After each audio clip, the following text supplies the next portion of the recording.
Hi friends, welcome to my channel. आज आपका बिहार दरोगा का एडिटोरिया का जो प्रैक्टिस सेट चल रहा था उससे इसको कंटिन्यू करते हुए आज ये आपका 7वां प्रैक्टिस सेट है, जो कि आपका एडिटोरिया का प्रैक्टिस सेट है, जो कि वॉल्यूम 2 का प्रैक्टिस सेट। ठीक है, तो चलिए आज जो आपका 7वां प्रैक्टिस सेट है, चलिए शुरू करते हैं। चलिए पहला सवाल से स्टार्ट करते हैं। चलिए बनाइए। जैमिनी उपनिषद किस वेद से संबंधित है? अथर्ववेद, सामवेद, यजुर्वेद या ऋग्वेद? बताइए। तो पहला का आंसर हमारा क्या हो जाएगा? Option number B, Samaveda. तो जैमिनी उपनिषद जो है आपका सामवेद से संबंधित है। तो छांदोग्य एवं जैमिनी सामवेद के उपनिषद है। तो जैमिनी और एक आपका क्या है? छांदोग्य। छांदोग्य, एक छांदोग्य उपनिषद, एक आपका छांदोग्य उपनिषद, एक आपका जैमिनी उपनिषद। ये दोनों जो आपका सामवेद के उपनिषद हैं। किसके? तो सामवेद के उपनिषद है। ठीक है, तो सामवेद को भारतीय संगीत का जनक माना जाता है। सामवेद को भारतीय संगीत का जनक माना जाता है। तो सामवेद में कुल जो है, सामवेद में कुल जो आपका 1875 ऋचाएँ हैं। 1875 ऋचाएँ, ऋचा मतलब क्या होता है? मंत्र होता है। तो सामवेद में कुल 1875 ऋचाएँ हैं। ठीक है, सामवेद के मंत्रों का उच्चारण करने वाले पुरोहित को क्या कहते हैं? उद्गाता कहते हैं। क्या कहते हैं? उद्गाता कहते हैं। क्या कहते हैं? उद्गाता। तो सामवेद, तो सामवेद सामवेद के मंत्रों का उच्चारण करने वाले पुरोहित को उद्गाता कहा जाता है। ठीक है, याद रखिएगा। चलिए पहला का आंसर क्या है हमारा? Option number B. चलिए दूसरा का आंसर बताइए क्या होगा? गौतमी बलश्री का संबंध किस अभिलेख से है? एहोल अभिलेख से, मंदसौर अभिलेख से, हाथी गुम्फा अभिलेख से या नासिक अभिलेख से? तो बताए दूसरा का आंसर हमारा क्या हो जाएगा? Option number D. कौन सा? तो नासिक अभिलेख से। तो गौतमी बलश्री का संबंध नासिक अभिलेख से है। यह अभिलेख सातवाहन कालीन घटनाओं पर आधारित है।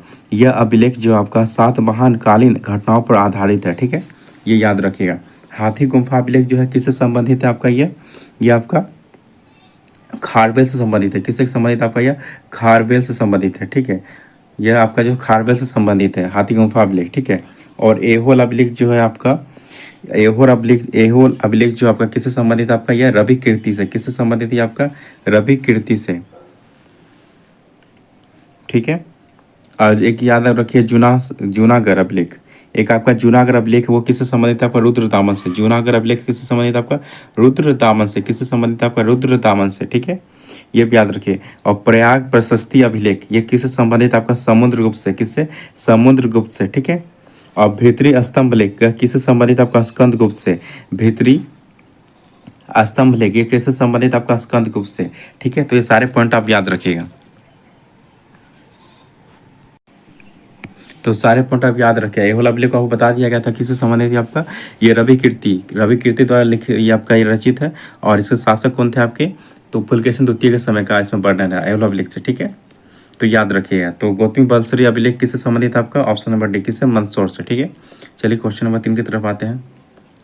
837 कब्रिस्तान का प्रमाण कहाँ से प्राप्त हुआ है? हड़प्पा से, रोपर से, लोथल से या बनावली से? बताएं। 3 का आंसर हमारा क्या हो जाएगा? तो ऑप्शन नंबर ए क्या हो जाएगा? हड़प्पा से। किससे संबंधित? आपका हड़प्पा से। ठीक है, तो 837 कब्रिस्तान का प्रमाण हड़प्पा से मिले हैं। हड़प्पा सभ्यता में मृतकों के संबंध में पूर्ण समाधिकरण, आंशिक समाधिकरण तथा दाह संस्कार तीनों प्रथाएं प्रचलित थी। हड़प्पा की खोज कब हुआ था आपका? हड़प्पा की खोज आपका 1921 में हुआ था। और यह किसने किया था? इसे खोज किया था आपका राय बहादुर दयाराम साहनी ने किया था। किसने? राय बहादुर दयाराम साहनी ने किया था। ठीक है, यह जो आपका हड़प्पा जो है रावी नदी के तट पर स्थित है। यह जो आपका वर्तमान पाकिस्तान में। ठीक है, ये भी याद रखिएगा। चलिए आते हैं क्वेश्चन नंबर 4 की तरफ। चलिए चौथा का आंसर बताइए क्या हो जाएगा? उत्तर वैदिक काल में हल को किस नाम से जाना जाता था? महंग, सीर, कीजी या सीता? बताइए। 4 का आंसर हमारा क्या हो जाएगा? ऑप्शन नंबर बी, क्या? सीर। तो उत्तर वैदिक काल में हल को सीर तथा कृषि भूमि को क्या कहा जाता? सीता। और सीर जो आपका किसको कहा जाता? हल को कहा जाता था उत्तर वैदिक काल में। और सीता जो आपका कृषि भूमि को कहा जाता, सीता जो आपका कृषि भूमि को कहा जाता था। ठीक है, और इस काल की जानकारी हमें कहाँ से मिलती है? सामवेद, यजुर्वेद तथा अथर्ववेद से मिलती है। उत्तर वैदिक काल की जानकारी हमें कहाँ से मिलती है? सामवेद, अथर्ववेद और यजुर्वेद से मिलती है। ठीक है, और उत्तर वैदिक काल से पहले आपका कौन सा था? पूर्व वैदिक काल था। पूर्व वैदिक काल था उत्तर वैदिक काल से पहले, या उसे क्या कहते हैं? ऋग वैदिक काल कहते हैं। जिस समय की जानकारी हमें ऋग वेद से प्राप्त होती है उसे क्या कहते हैं? उत्तर वैदिक काल या पूर्व वैदिक काल कहते हैं। ठीक है, और जिस समय की जानकारी आपको उत्तर वैदिक काल से प्राप्त होती है उत्तर वैदिक काल की जानकारी जिसे प्राप्त होती है, कहाँ से प्राप्त होती है? सामवेद, अथर्ववेद और यजुर्वेद से प्राप्त होती है। ठीक है, ये तीनों वेद की जानकारी आपको ये तीनों वेद का जानकारी जो आपका उत्तर वैदिक काल की जानकारी प्राप्त होती है तीनों वेद से। ठीक है, लेकिन पूर्व वैदिक काल की जानकारी कहाँ से प्राप्त होती है? ऋग्वेद से प्राप्त होती है। ठीक है, तो ये सारे चीज़ आप याद रखिएगा। चलिए 5 का आंसर बताइए क्या होगा। दिल्ली सल्तनत के किस शासक ने अपने दरबार में न्याय का घंटा लगवाया था? रजा सुल्तान, कुतुबुद्दीन ऐबक, इल्तुतमिश या मुबारक खिलजी? बताइए 5 का आंसर हमारा क्या हो जाएगा? Option number C. कौन? इल्तुतमिश। तो दिल्ली सल्तनत का वास्तविक संस्थापक इल्तुतमिश को कहा जाता है। इसने अपनी राजधानी को लाहौर से दिल्ली स्थानांतरित किया था। इसने अपनी बेटी रजिया को अपना उत्तराधिकारी चुना था। इसी ने अपने दरबार में न्याय का घंटा लगवाया था। ठीक है, चलिए 6 का आंसर बताइए। 1857 की क्रांति से संबंधित पुस्तक दी ग्रेट रिबेलियन के लेखक कौन है? B D Savarkar, Ashok Mehta, S N Sen या एस बी चौधरी? बताइए 6 का आंसर हमारा क्या हो जाएगा? Option number B. कौन हो जाएंगे? अशोक मेहता। ठीक है, तो दी ग्रेट रिबेलियन पुस्तक के लेखक आपका अशोक मेहता जी है। ठीक है, भी याद रखिएगा। चलिए कुछ पुस्तक की बात कर लेते हैं हम। जैसे एस एन सेन की पुस्तक का क्या नाम है आपका? 1857 जो क्रांति हुई थी, यह जो पुस्तक किसका है आपका? एस एन सेन का। किनका पुस्तक है? 1857 किनकी पुस्तक का नाम है? एस एन सेन का। ठीक है, और ब्रिटिश सावरकर की एक पुस्तक याद रखिएगा, काफ़ी इंपॉर्टेंट है। क्या नाम है? First war of Indian independence. First war of Indian independence, यह पुस्तक आपको ब्रिटिश सावरकर का है। ठीक है, और याद रखिएगा एक आपका आरसी मजूमदार है लेखक, एक आपका आरसी मजूमदार लेखक है, उनका एक पुस्तक है। कौन सा आपका? The sepoy mutiny and the revolt of 1857। The sepoy mutiny and the revolt of 1857, ये पुस्तक किसकी है? आरसी मजूमदार की। तो ये सारे पॉइंट आप याद रखिएगा। ठीक है, चलिए 7 का आंसर बताइए क्या होगा। अखिल भारतीय साम्यवादी दल की स्थापना कब की गई थी? 1918, 1919, 1920 या 1925? तो 7 का आंसर हमारा क्या हो जाएगा? Option number D. कब किया गया था? 1925 को। तो अखिल भारतीय साम्यवादी दल की स्थापना कब किया गया था आपका? 1925 में किया गया था। ठीक है,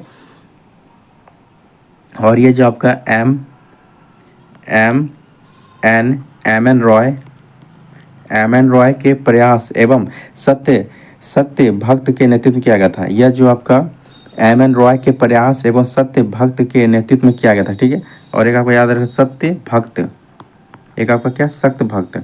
यह जो आपका अखिल भारतीय साम्यवादी दल की स्थापना 1925 में जो है आपका एम एन रॉय के प्रयासों से एवं सत्य भक्त के नेतृत्व में किया गया था। ठीक है, ये भी याद रखिएगा। ठीक है, यह जो मद्रास मजदूर संघ, और एक आप याद रखिएगा मद्रास मजदूर संघ की स्थापना कब किया गया था? 1918 में। मद्रास मजदूर संघ की स्थापना कब किया गया था? 1918 में किया गया था। कल अगर वीडियो देखें कल का 6ठा प्रैक्टिस सेट, तो उसमें बताया गया है। ठीक है, और 1918 में एक और घटना हुई थी। कौन सा हुआ था आपका? अहमदाबाद टेक्सटाइल लेबर यूनियन का, जिसमें गांधी जी ने भूख हड़ताल किया था। ठीक है, याद रखिए। एक आपका 1920 में क्या हुआ था आपका? 1920 में अखिल भारतीय ट्रेड यूनियन कांग्रेस का स्थापना हुआ था। ठीक है, ये सारे पॉइंट आप याद रखिएगा। 1905 में कांग्रेस अधिवेशन की अध्यक्षता निम्न में से की थी? लाला लाजपत राय, गोपाल कृष्ण गोखले, अश्विनी कुमार दत्त या इनमें से कोई नहीं? बताइए 8 का आंसर हमारा क्या हो जाएगा? Option number B. किसने? गोपाल कृष्ण गोखले। तो 1905 में कब किया था? 1905 में। 1905 के कांग्रेस अधिवेशन की अध्यक्षता जो है गोपाल कृष्ण गोखले के द्वारा किया गया था। यह अधिवेशन कहाँ हुआ था आपका? यह अधिवेशन आपका बनारस में हुआ था। कहाँ हुआ था आपका? यह अधिवेशन कहाँ हुआ था? बनारस में हुआ था। ठीक है, यह अधिवेशन आपका कहाँ हुआ था? बनारस में हुआ था। ठीक है, इसी अधिवेशन में स्वदेशी आंदोलन का समर्थन प्रदान किया गया था। ठीक है, ये भी याद रखिएगा। 1937 में हुए प्रांतीय चुनाव में कांग्रेस को कुल कितने प्रांतों में पूर्ण बहुमत प्राप्त हुआ था? 3, 4, 5 या 8? बताइए 9 का आंसर हमारा क्या हो जाएगा? ऑप्शन नंबर सी। क्या हो जाएगा? Option number C 5। तो प्रांतीय विधानमंडल चुनाव में कांग्रेस ने 5 प्रांतों में पूर्ण बहुमत प्राप्त किया था। ठीक है, तो 5 प्रांत कौन कौन से थे आपके? याद रखे, पूछा जाता है एग्जाम में। मद्रास होगा, और संयुक्त प्रांत, उसमें उत्तर प्रदेश को क्या कहा जाता है? उत्तर प्रदेश और उत्तराखंड के क्षेत्र को कहा जाता था संयुक्त प्रांत। ठीक है, तो संयुक्त प्रांत में हुआ था। और ठीक है, और एक आपका मध्यम प्रांत में हुआ था, एक मध्यम प्रांत में हुआ था, और फिर बिहार में हुआ था, और कहाँ हुआ था? उड़ीसा में हुआ था। ठीक है, याद रखिए कौन सा आपका मद्रास, संयुक्त प्रांत, मध्यम प्रांत, बिहार और उड़ीसा क्षेत्र में जो है कांग्रेस को सीटें मिली थी। ठीक है, पूर्ण बहुमत प्राप्त हुआ। ठीक है, 5 याद रखिएगा। चलिए 10 का आंसर बताइए क्या होगा। निम्न में से कौन सा कार्य लॉर्ड वेलेस्ली द्वारा नहीं किया गया था? पूछा गया कौन सा नहीं किया गया था, बताइए। 10 का आंसर क्या, पेशवा के साथ बेसिंग की संधि, या फोर्ट विलियम कॉलेज की स्थापना,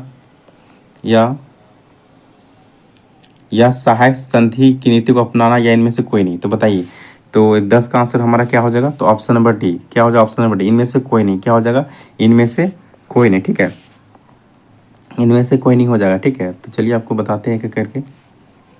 देखिए, पूछा गया है निम्न में से कौन सा कार्य लॉर्ड बेलेजली के द्वारा नहीं किया गया था। ठीक है, तो याद रखिए कौन कौन सा। देखिए, लॉर्ड बेलेजली का जो पहले कार्यकाल था कितना था, 1798 से कितना था, 1805 तक था। 1798 से 1805 तक जो था लॉर्ड बेलेजली का कार्यकाल था। ठीक है, तो लॉर्ड बेलेजली ने देखिए क्या क्या किया था, सहायक संधि की पद्धति शुरू की थी। ठीक है, और फोर्ट विलियम कॉलेज की स्थापना किया था। और फोर्ट विलियम कॉलेज की स्थापना जो है लॉर्ड बेलेजली ने किया था। ठीक है, और पेशवा के साथ बेसिंग की संधि भी जो है लॉर्ड बेलेजली ने किया था। और पेशवा के साथ लॉर्ड बेलेजली ने ही संधि किया था। और फोर्ट विलियम कॉलेज की स्थापना भी जो है लॉर्ड बेलेजली ने किया था। ठीक है, और सहायक संधि को नीति को अपनाना यह भी जो है आपका लॉर्ड बेलेजली ने किया था। किसने किया था, यह भी जो आपका लॉर्ड बेलेजली ने किया था। ठीक है, सहायक संधि को। ठीक है, तो पूछा गया इनमें से कौन सा काम नहीं किया, तो इनमें से कोई नहीं, मतलब सारे काम जो है लॉर्ड बेलेजली ने किया है। तो इनमें से ऐसा कोई भी काम नहीं जिसने लॉर्ड बेलेजली, तीनों में से कोई ऐसा काम नहीं जो लॉर्ड बेलेजली ने नहीं किया। ठीक है, ये तीनों काम लॉर्ड बेलेजली ने किया है। तो पूछा गया इनमें से कौन सा कार्य नहीं किया, तो इनमें से कोई नहीं। इनमें से कोई नहीं, मतलब इनमें से ऐसा कोई भी नहीं जो कि लॉर्ड बेलेजली ने नहीं किया। ठीक है, तो इस क्वेश्चन का आंसर क्या हो जाएगा हमारा ऑप्शन नंबर डी। ठीक है, चलिए 11 का आंसर बताइए क्या हो जाएगा। गंडमक की संधि के साथ किस युद्ध की समाप्ति हुई थी, द्वितीय आंग्ल बर्मा युद्ध, या प्रथम आंग्ल अफगान युद्ध, या द्वितीय आंग्ल अफगान युद्ध, या तृतीय आंग्ल अफगान युद्ध। बताइए, 11 का आंसर हमारा क्या हो जाएगा ऑप्शन नंबर सी, द्वितीय आंग्ल अफगान युद्ध। ठीक है, तो याद रखिएगा। तो द्वितीय आंग्ल अफगान युद्ध कब हुआ था आपका, 1878 से 1880 के बीच हुआ था। ठीक है, 1878 से 80 में हुआ था। ठीक है, तो लॉर्ड लिटन के शासनकाल में हुआ था। किसके शासनकाल में, लॉर्ड लिटन के शासनकाल में हुआ था। इस युद्ध की समाप्ति गंडमक की संधि के तहत हुई थी। इसी संधि के बाद अंग्रेजों का वर्चस्व अफगानिस्तान पर स्थापित हो गया था। ठीक है, ये भी याद रखिएगा। बिहार में लोटा विद्रोह किस स्थान पर हुआ था, बिहार में लोटा विद्रोह किस स्थान पर हुआ, मुजफ्फरपुर, पूर्णिया, बक्सर, या छपरा। बताइए, 12 का आंसर हमारा क्या हो जाएगा ऑप्शन नंबर ए। कहाँ पे हुआ था, मुजफ्फरपुर में। ठीक है, तो लोटा विद्रोह कब हुआ था आपका, 1856 में हुआ था। कब हुआ था आपका, 1856 में मुजफ्फरपुर में हुआ था। ठीक है, यहाँ जेल के कैदियों ने पीतल के लोटा के स्थान पर मिट्टी का लोटा दिए जाने का विरोध किया था। यहाँ जेल के कैदियों ने जो है पीतल के लोटा के स्थान पर मिट्टी का लोटा दिए जाने का विरोध किया था। ठीक है, तो ऑप्शन नंबर ए हमारा इस क्वेश्चन का आंसर हो जाएगा। नेहरू रिपोर्ट तैयार करने वाली कमेटी के सदस्यों में से निम्न में से कौन आपका जो था शामिल नहीं था। ठीक है, जवाहरलाल नेहरू, सुभाष चंद्र बोस, एनी बेसेंट, या अली इमाम। बताए, 13 का आंसर हमारा क्या हो जाएगा option number C, Annie Besant. ठीक है, तो नेहरू समिति का गठन कब हुआ था आपका, 1928 में। ठीक है, कब हुआ था, 1928 में हुआ था। ठीक है, इसमें मोतीलाल नेहरू की अध्यक्षता में हुआ था। यह जो समिति का गठन जो आपका मोतीलाल नेहरू की अध्यक्षता में हुआ था। ठीक है, इस समिति का मुख्य उद्देश्य जो था संविधान की रूपरेखा तैयार करना था। इस समिति में आपका एनी बेसेंट जो था सदस्य नहीं था। ठीक है, बाकी जवाहरलाल नेहरू, सुभाष चंद्र बोस, अली इमाम जो थे इसके सदस्य थे, लेकिन एनी बेसेंट इसके सदस्य नहीं थे। चलिए 14 का आंसर बताइए क्या हो जाएगा। निम्न में से किसे आधुनिक भारत का प्रथम राष्ट्रवादी कवि माना जाता है, प्रेमचंद, रामधारी सिंह दिनकर, भारतेंदु हरिश्चंद्र, या विलियम डेरेजियो। बताइए, 14 का आंसर हमारा क्या हो जाएगा ऑप्शन नंबर डी, कौन, विवियन डेरेजियो। ठीक है, तो हैरी विवियन डेरेजियो को आधुनिक भारत का प्रथम राष्ट्रवादी कवि माना जाता है। ठीक है, बाल गंगाधर तिलक द्वारा गीता रहस्य नामक पुस्तक की रचना कहाँ की गई थी, नागपुर में, पुणे में, बम्बई में, या मांडले में। बताइए, 15 का आंसर हमारा क्या हो जाएगा ऑप्शन नंबर डी, कहाँ पे, मांडले में।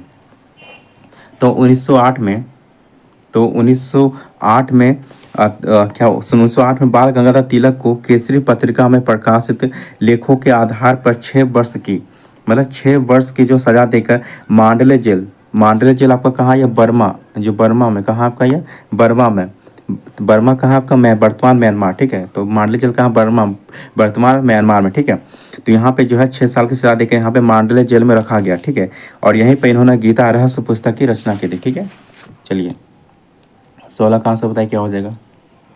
निम्नलिखित में कौन सी नदी एस्चुरी नहीं बनाती, एस्चुरी आपका कौन सी नदी नहीं बनाती, नर्मदा, ताप्ती, मांडवी, या महानदी। बताइए, 16 का क्या हो जाएगा हमारा ऑप्शन नंबर डी। ठीक है, तो महानदी जो आपका एस्चुरी नहीं बनाती, नर्मदा, ताप्ती और मांडवी ये आपका एस्चुरी बनाती है। ठीक है, और महानदी जो आपका ये एस्चुरी नहीं बनाती है। ठीक है, आपका महानदी जो है ये आपका क्या बनाती है, आपका ये डेल्टा बनाती है, क्या बनाती है, डेल्टा बनाती है, ठीक है। एक याद रखिए, जितने भी आपका पश्चिम साइड जितने नदी जा रहा है सभी क्या करते हैं, एस्चुरी का निर्माण करते हैं, ठीक है। और जितने पूर्व साइड जाते हैं नदियाँ जो प्रवाहित होती है पूर्व साइड में से बंगाल खाड़ी में जो अपना जल मतलब गिराती है, वो सारे क्या करते हैं, डेल्टा का निर्माण करते हैं, ठीक है। तो महानदी कृष्णा, गंगा, ब्रह्मपुत्र, ये सारे क्या आपका डेल्टा निर्माण करती है, ठीक है। और ब्रह्मपुत्र और गंगा का जो डेल्टा है, ये जो आपका डेल्टा है, जो आपका ये आपका जो सुंदरबन का डेल्टा, ये सबसे बड़ा डेल्टा है, ठीक है, ये याद रखिए। गंगा ब्रह्मपुत्र का डेल्टा मतलब विश्व में सबसे बड़ा डेल्टा का निर्माण करता है, ब्रह्मपुत्र और गंगा नदी का डेल्टा बनाता है जो, ठीक है। चलिए 17 का आंसर होता है, निम्नलिखित में कौन अध्यारोपित नहीं नदी का उदाहरण, चंबल, अलकनंदा, कोशी या इनमें से सभी बताएं। 17 का क्या हो जाएगा हमारा ऑप्शन नंबर ए, चंबल, क्या हो जाएगा, चंबल। तो अध्यारोपित नदी का उदाहरण आपका कौन कौन सा है, अध्यारोपित नदी का उदाहरण कौन कौन सा, अलकनंदा है आपका। तो निम्नलिखित कौन सा पूछा, अध्यारोपित नदी का उदाहरण है, ठीक है।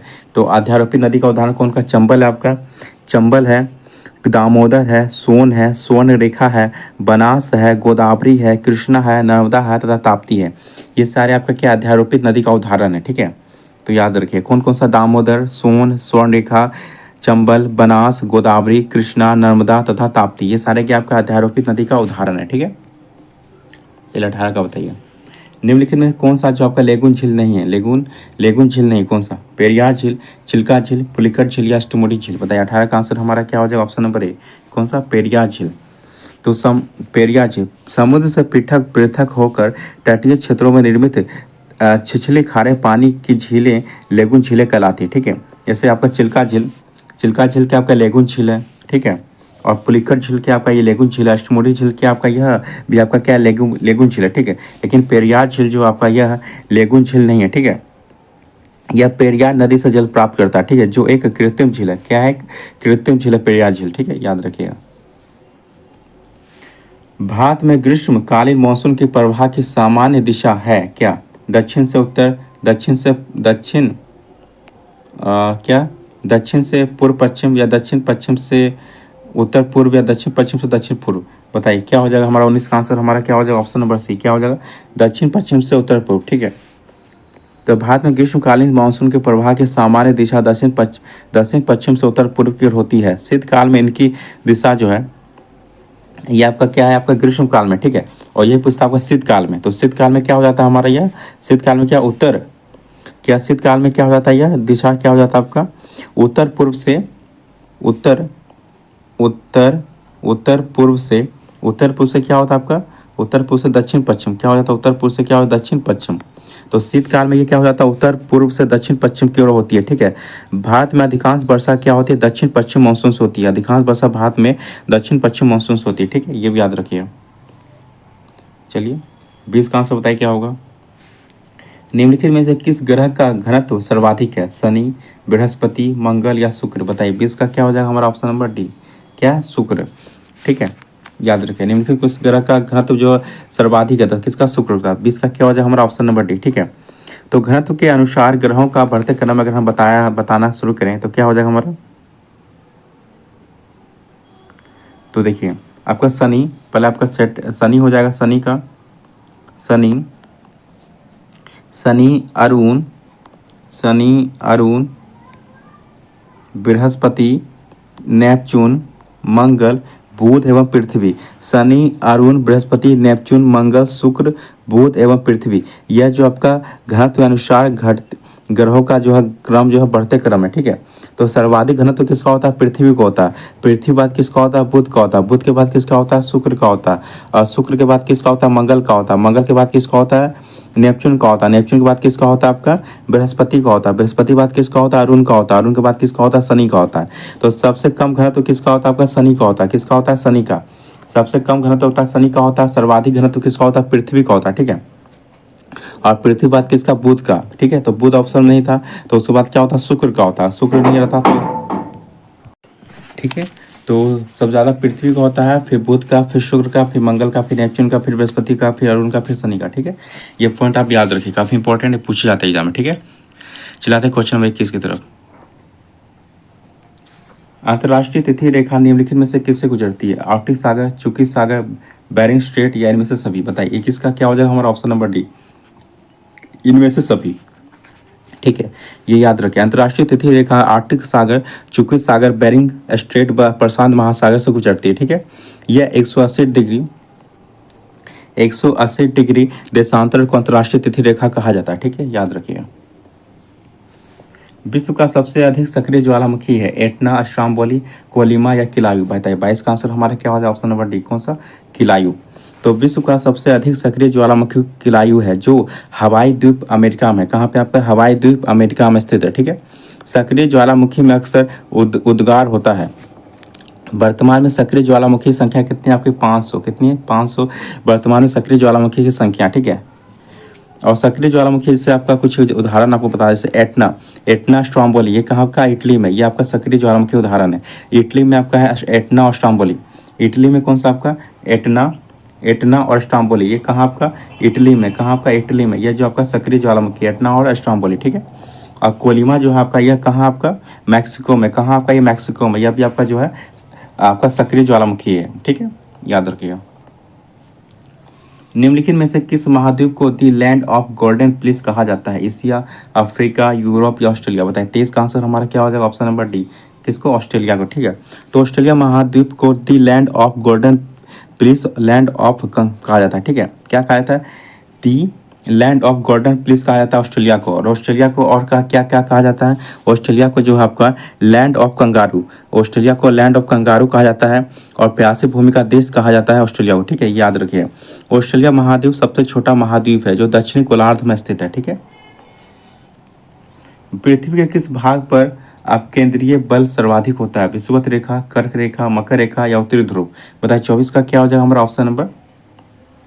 ये कहाँ पे होता है? इक्वेटर में। कहाँ? विषुवत रेखा में। ठीक है, तो विषुवत रेखा पर पृथ्वी के घूर्णन का वेग सबसे अधिक होता है, जिससे यहाँ पर अब केंद्रीय बल सर्वाधिक होती है, जो वायु को पृथ्वी के पृष्ठ से परे धकेलती है। इसके कारण भी यहाँ पर वायु दाब कम होता है। भारत का पहला तटवर्ती इस्पात कारखाना कहाँ लगाया गया था? उड़ीसा, आंध्र प्रदेश, तमिलनाडु या पश्चिम बंगाल? बताए 25 का आंसर हमारा क्या हो जाएगा? ऑप्शन नंबर बी, कहाँ पे? आंध्र प्रदेश में। ठीक है, तो भारत का पहला तटवर्ती इस्पात कारखाना विशाखापट्टनम आंध्र प्रदेश में लगाया गया था। ठीक है, देश का पहला लौह इस्पात कारखाना 1874 में बराकर नदी के किनारे कुल्टी पश्चिम बंगाल में लगाया गया था। ठीक है, ये भी याद रखिए। भारत का पहला लौह इस्पात कारखाना 1874 में बराकर नदी के किनारे कुल्टी, जो क्या वेस्ट बंगाल में है, वहाँ पे लगाया गया था। ठीक है, ये भी याद रखिएगा। भारत का पहला लौह इस्पात कारखाना। ठीक है, वो भी याद रखिएगा। ठीक है,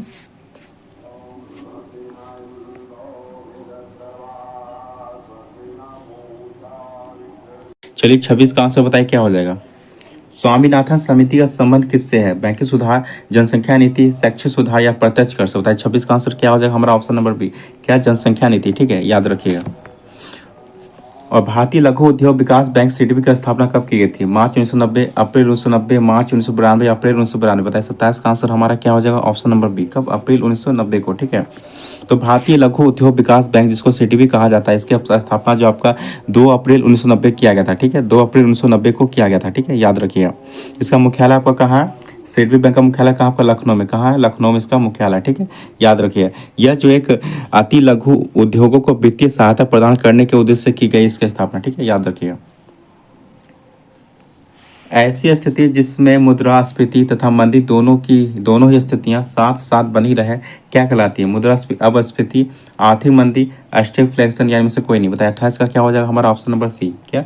स्टैगफ्लेशन। ठीक है, याद रखिए। ऐसी स्थिति जिसमें मुद्रास्फीति तथा मंदी दोनों ही स्थितियां साथ साथ बनी रहे, स्टैगफ्लेशन कहलाती है। ठीक है, वैधानिक तरलता अनुपात एसएलआर की अधिकतम सीमा कितनी हो सकती है? 12%, 25%, 40% या 50%? बताइए 29 का आंसर हमारा क्या हो जाएगा? ऑप्शन नंबर सी, कितना? कितना? ऑप्शन नंबर सी, कितना? 40%। कितना? 40%। ठीक है, कितना होना चाहिए? 40%। तो 29 का आंसर हमारा ऑप्शन नंबर सी हो जाएगा। ठीक है, तो वाणिज्यिक बैंकों को अपने पास अपनी जमा का एक निर्धारित प्रतिशत नगद, सोना एवं विदेशी मुद्रा के रूप में रखना अनिवार्य होता है। इसे वैधानिक तरलता अनुपात कहा जाता है। इसे एसएलआर मतलब स्टैच्यूटरी लिक्विडिटी रेशियो कहा जाता है। ठीक है, इसका अधिकतम सीमा जो है 40% हो सकती है।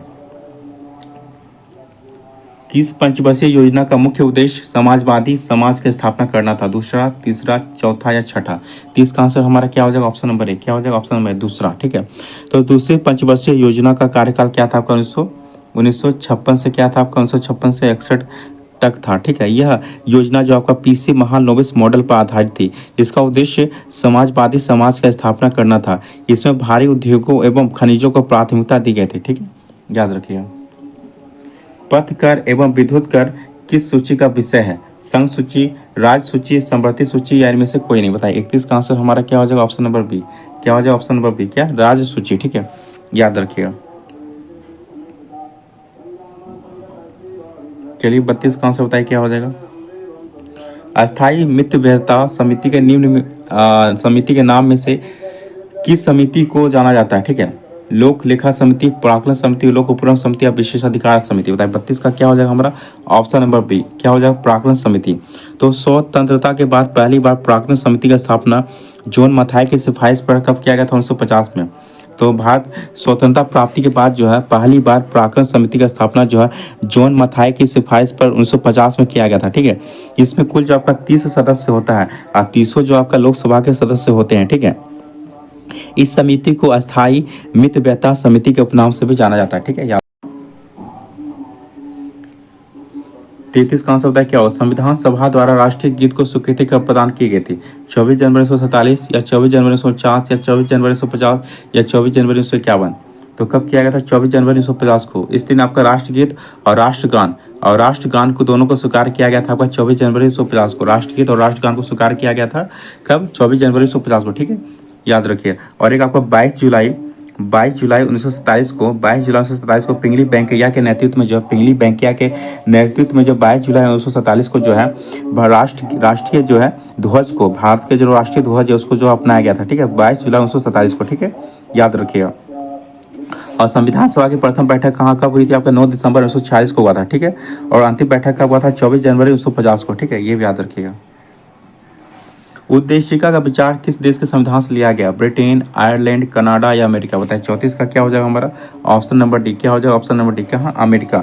तो मौलिक अधिकार, न्यायिक पुनर्विलोकन और संविधान की सर्वोच्चता, राष्ट्रपति पर महाभियोग तथा उद्देशिका का विचार अमेरिका के संविधान से लिया गया। ठीक है, याद रखिएगा।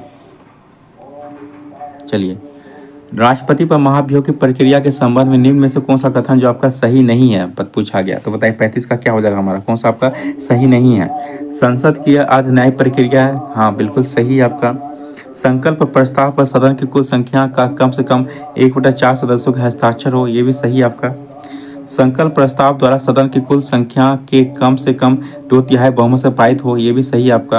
राष्ट्रपति को कम से कम 6 सप्ताह पूर्व सूचना देना होगा, ये आपका गलत है। ये आपका जो गलत है, ये आपका गलत है। ठीक है, तो पूछा कौन सा गलत है आपका? तो ऑप्शन नंबर बी आपका गलत है। तो आंसर क्या हो जाएगा हमारा? Option number B. कौन सा? Option number B. ठीक है, तो 6 सप्ताह पहले नहीं तो 14 दिन पहले, 6 सप्ताह पहले नहीं आपका 14 दिन पहले जो है 14 दिन पहले जो है आपको 14 दिन पहले जो है सूचना राष्ट्रपति को जो देना चाहिए। ठीक है, तो राष्ट्रपति को जो 14 दिन का सूचना देना हस्ताक्षर होने चाहिए और राष्ट्रपति को जो 14 दिन का सूचना पहले दिया जाता है। ठीक है, राष्ट्रपति को कम से कम 6 सप्ताह का पूर्व सूचना नहीं 14 दिन पहले का जो पूर्व सूचना देना होगा। ठीक है, तो ऑप्शन नंबर बी हमारे इस क्वेश्चन का आंसर हो जाए। पूछा गलत, तो गलत कौन सा हमारा? Option number B. ठीक है, चलिए 36 का आंसर बताइए क्या होगा? जिला स्तरीय निकाय को लोकतांत्रिक विकेंद्रीकरण में महत्वपूर्ण स्थान देने का सुझाव किस समिति ने दिया था? बताइए 36 का क्या हो जाएगा हमारा? तो किसने दिया था? जीवी के राव समिति। किसने? जीवी के राव समिति। ठीक है, तो जीवी के राव समिति का गठन कब हुआ था आपका? 1985 में। कब हुआ था? 1985 में हुआ था। ठीक है, याद रखिएगा। और इस समिति ने सर्वप्रथम जिला स्तरीय निकाय को लोकतांत्रिक विकेंद्रीकरण में महत्वपूर्ण स्थान देने का जो सुझाव दिया है। ठीक है, याद रखिए। अशोक मेहता समिति गठन कब हुआ था आपका? 1977 में हुआ था। ठीक है, इसने जो अशोक मेहता समिति ने द्विस्तरीय पंचायती राज व्यवस्था की सिफारिश किया था। द्विस्तरीय। ठीक है, और बलवंत राय मेहता का जो गठन हुआ था 1957 हुआ था। ठीक है, ये जो आपका त्रिस्तरीय पंचायत रहने की बात किया था। ठीक है, और इसी के सिफारिश पर जो है इसके 2 साल बाद 1959 में, इसके 2 साल बाद 1959 2 अक्टूबर 1959 को जो है राजस्थान के नागौर जिले के बगदरी गांव में जो है पहली बार जो पंचायती राज व्यवस्था लागू किया गया था। ठीक है, पहली बार। ठीक है, याद रखिए। और एलएम सिंधवी समिति की सिफारिश पर जो है आपका एलएम सिंघवी समिति की सिफारिश पर पंचायती राज व्यवस्था को जो है आपका संवैधानिक दर्जा दिया गया था, ठीक है, ये भी याद रखिए। एलएम सिंघवी समिति की सिफारिश पर जो आपका पंचायती राज व्यवस्था को जो संवैधानिक दर्जा दिया गया था, इसी के तहत जो आपका 73वां संविधान संशोधन 1992 93 के दौरान जो है पंचायती राज व्यवस्था को संवैधानिक दर्जा दिया गया था, ठीक है। तो किसके समिति से सिफारिश पर? एलएम सिंघवी समिति से सिफारिश पर, ठीक है, ये भी याद रखिए। चलिए 37 का आंसर बताइए क्या हो जाएगा। अनुसूचित जाति तथा जनजाति आयोग का गठन किस संविधान संशोधन द्वारा किया गया था? 62वां, 63वां, 65वां या 66वां? बताइए 37 का आंसर हमारा क्या हो जाएगा? ऑप्शन नंबर सी, क्या 65वां। तो 65वां संविधान संशोधन कब हुआ था आपका? 1990 में। कब हुआ था? 1990 में हुआ था, ठीक है। तो 65वां संविधान संशोधन अधिनियम 1990 में पारित किया गया। इसके तहत अनुच्छेद 338 के तहत जो आपका आर्टिकल 338 का संशोधन कर अनुसूचित जाति तथा जनजाति आयोग का गठन किया गया था, ठीक है। और फिर इसमें जो पुनः जो आपका इसमें जो है 89वां संविधान संशोधन 2003 द्वारा पुनः जो इसमें 89वां संविधान संशोधन 2003 के द्वारा जो है 89वां संविधान संशोधन 2003 के द्वारा जो है राष्ट्रीय आयोग का 2 भागों में विभाजन कर दिया गया। राष्ट्रीय आयोग का 2 भागों में विभाजन कर दिया गया था, ठीक है। तथा राष्ट्रीय अनुसूचित जाति आयोग 338 अनुच्छेद 338 के अंतर्गत एवं राष्ट्रीय अनुसूचित जनजाति आयोग 338 के अंतर्गत नामक 2 नए आयोग बना दिए गए थे, ठीक है। तो किस संविधान संशोधन द्वारा? तो ये 89वां संविधान संशोधन 2003 के द्वारा, ठीक है। तो 338 में क्या कर दिया गया था? तो अनुसूचित जाति आयोग, और 338 को में क्या कर दिया गया था? आपका अनुसूचित जनजाति आयोग, ठीक है, ये याद रखिए, काफी इंपॉर्टेंट है। निम्न में से कौन सा एक शास्त्रीय भाषा नहीं है? तमिल, बांग्ला, मलयालम या संस्कृत? बताइए 38 का क्या हो जाएगा हमारा? Option number B. तो बांग्ला जो आपका यह शास्त्रीय भाषा नहीं है, ठीक है। तो वर्तमान में जो 6 शास्त्रीय भाषा हैं, वर्तमान में कितने? 6 जो है शास्त्रीय भाषा है, ठीक है। तो कौन कौन सा आपका शास्त्रीय भाषा है? आपका तमिल है। तमिल को जो है 2004 में जो है शास्त्रीय भाषा जो है घोषित किया गया था। और उसके बाद संस्कृत आपका, इसको जो है 2005 में संस्कृत को जो है 2005 में जो शास्त्रीय भाषा घोषित किया गया था, ठीक है। और एक आपका मलयालम को जो है 2013 में, मलयालम को कब? 2013 में आपका शास्त्रीय भाषा घोषित किया गया था, ठीक है। और एक याद रहे कन्नड़ को जो है 2008 में जो है शास्त्रीय भाषा घोषित किया गया था, ठीक है। और ओडिशा को कब घोषित किया गया? 2014 में। सबसे लेटेस्ट आपका ही ओडिशा। और सबसे पुराना कौन? आपका तमिल, ठीक है। और सबसे लेटेस्ट कौन? आपका ओडिशा। और ओडिया भाषा कब सुना गया था? आपका ओडिया भाषा को 2014 में, ठीक है। तो 6 शास्त्रीय भाषा है वर्तमान, ठीक है। कौन कौन सा? तमिल, संस्कृत, कन्नड़, तेलुगु, मलयालम और ओडिया, ठीक है, याद रखिए। चलिए 39 का आंसर बताइए क्या होगा। निम्नलिखित में से कौन संवैधानिक निकाय के अंतर्गत नहीं आता है, ठीक है, बताइए 39 का क्या हो जाएगा हमारा? कौन सा नहीं आता है, ठीक है, तो बताइए। तो राष्ट्रीय महिला आयोग यह आपका नहीं आता है, पहला, ठीक है, ये आपका जो है नहीं आता है, ठीक है। राष्ट्रीय मानवाधिकार आयोग यह भी आपका जो है नहीं आता है, ठीक है। यह भी आपका संवैधानिक निकाय के अंतर्गत नहीं आता है, ठीक है। राष्ट्रीय पिछड़ा वर्ग आयोग यह आपका संवैधानिक निकाय के अंतर्गत आता है। राष्ट्रीय अनुसूचित जाति आयोग यह भी आपका संवैधानिक निकाय के अंतर्गत आता है। पूछा कौन सा संवैधानिक निकाय के अंतर्गत नहीं आता? कौन सा? पहला और दूसरा। तो इस क्वेश्चन का आंसर क्या हो जाएगा हमारा? Option number B. क्या हो जाएगा? ऑप्शन नंबर बी, ठीक है। तो भारतीय चुनाव आयोग जो संवैधानिक निकाय कौन कौन सा आपका है? तो भारतीय चुनाव आयोग, वित्त आयोग, राष्ट्रीय पिछड़ा वर्ग आयोग और राष्ट्रीय अनुसूचित जनजाति आयोग और राष्ट्रीय अनुसूचित जनजाति आयोग, ठीक है। ये सारे क्या आपका संवैधानिक निकाय हैं। और गैर संवैधानिक निकाय कौन कौन सा आपका? राष्ट्रीय महिला आयोग, राष्ट्रीय मानवाधिकार आयोग, नीति आयोग, केंद्रीय सूचना आयोग और केंद्रीय सतर्कता आयोग, ठीक है। जिसका जो आपका संविधान में जिक्र नहीं है, किसी भी आर्टिकल में नहीं है, वो क्या हो जाता है आपका क्या संवैधानिक निकाय हो जाता है। जिसका जिक्र है वो संवैधानिक निकाय हो जाता है। जिसका जिक्र आपका आर्टिकल में नहीं है वो क्या हो जाता है? आपका असंवैधानिक निकाय। क्या होता है? गैर संवैधानिक निकाय या असंवैधानिक निकाय होता है, ठीक है।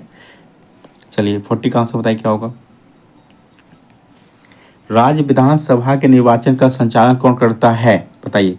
राज्य का राज्यपाल, भारत का निर्वाचन आयोग, राज्य निर्वाचन आयोग या इनमें से कोई नहीं? बताइए 40 का क्या हो जाएगा हमारा? Option number B. तो भारत का निर्वाचन आयोग। तो भारतीय संविधान के अनुच्छेद 324 के तहत ही राज्य विधानसभाओं के निर्वाचन को संचालित करने की शक्ति भारतीय निर्वाचन आयोग को सौंपी गई है। पंचायत चुनाव कराने का दायित्व राज्य निर्वाचन आयोग के पास है। ठीक है, यह याद रखिएगा। 41 का बताइए, निम्नलिखित में कौन भारत का पहला परमाणु स्टेशन ऊर्जा स्टेशन है। ठीक है, 41 का बताइए कौन सा आपका, तो आप जानते हो कौन सा आपका तारापुर परमाणु स्टेशन, कौन सा तारापुर परमाणु स्टेशन है। ठीक है, आप जानते होंगे ये कहाँ आपका महाराष्ट्र में, ये कहाँ आपका महाराष्ट्र में। ठीक है, और इसकी स्थापना कब हुआ था आपका 1969 को, जब आपका इसरो की स्थापना हुआ था आपका, उसी साल जो आपका इसका स्थापना हुआ था। ठीक है, तारापुर का। ठीक है, याद रखिए।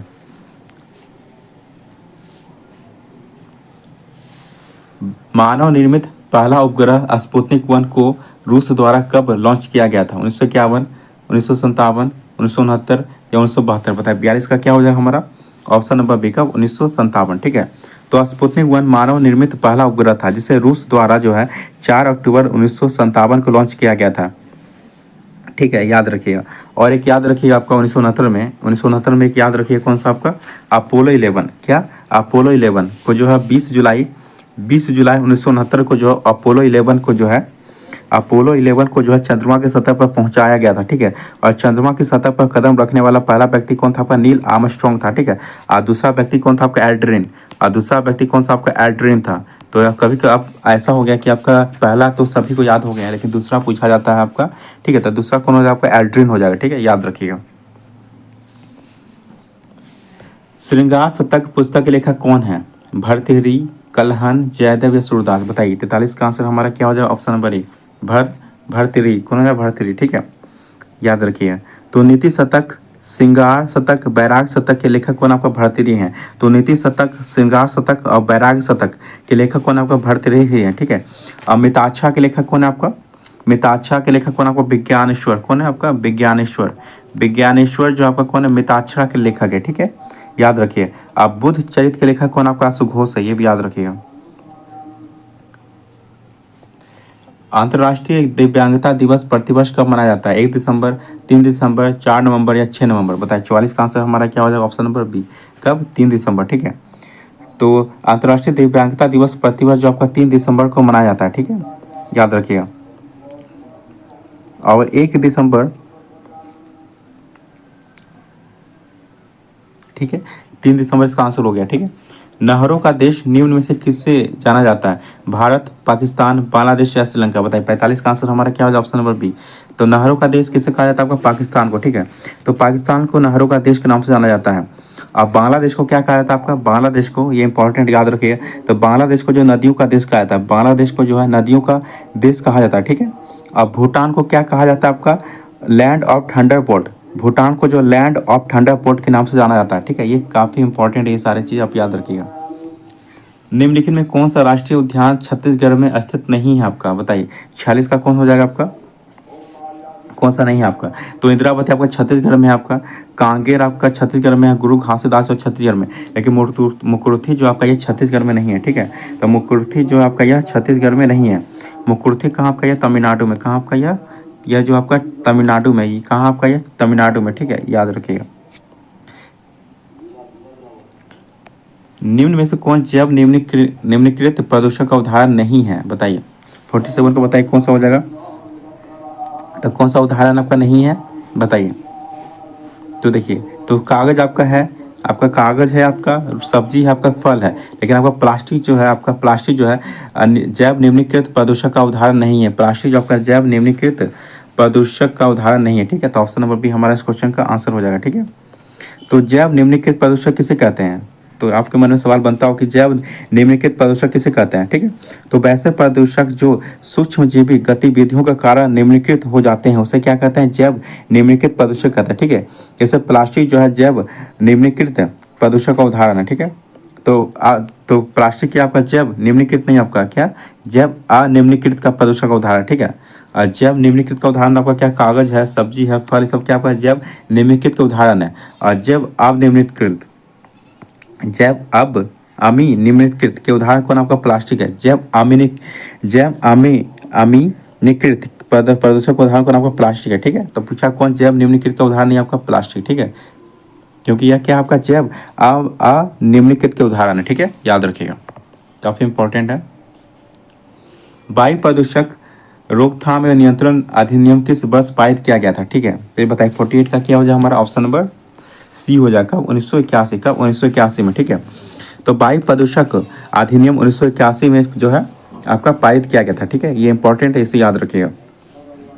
और 1974 में जो है जल प्रदूषण अधिनियम जो है पारित किया गया था आपका 1974 में, जल प्रदूषण अधिनियम, ठीक है, याद रखिएगा। और 1986 में क्या लागू किया गया था, तो पर्यावरण संरक्षण अधिनियम, पर्यावरण संरक्षण अधिनियम 1986, ठीक है।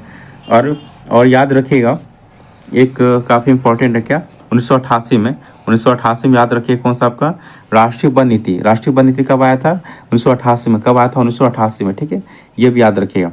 और 1972 एक याद रखिएगा आप, 1972 याद रखिए, उसमें क्या था आपका, तो 1972 में क्या था, वन्य जीव संरक्षण अधिनियम, 1972 में क्या है, वन्य जीव संरक्षण अधिनियम, ठीक है। एक याद रखिए 1981 याद रखिएगा, वायु प्रदूषण अधिनियम, वायु प्रदूषण अधिनियम क्या आपका 1981, ठीक है, ये तो बता दिया गया है आपका 1981, ठीक है। तो ये सारे की पॉइंट आप याद रखिए, काफ़ी इंपॉर्टेंट है ये सारे फैक्ट, ठीक है। भूतापीय ऊर्जा से संबंधित क्षेत्र पूगा घाटी कहाँ स्थित है, लद्दाख, हिमाचल प्रदेश, उत्तराखंड या सिक्किम, बताइए 49 का क्या हो जाएगा हमारा ऑप्शन नंबर है, पूगा घाटी कहाँ आपका लद्दाख में, कहाँ आपका लद्दाख में, ठीक है, याद रखिएगा, ठीक है।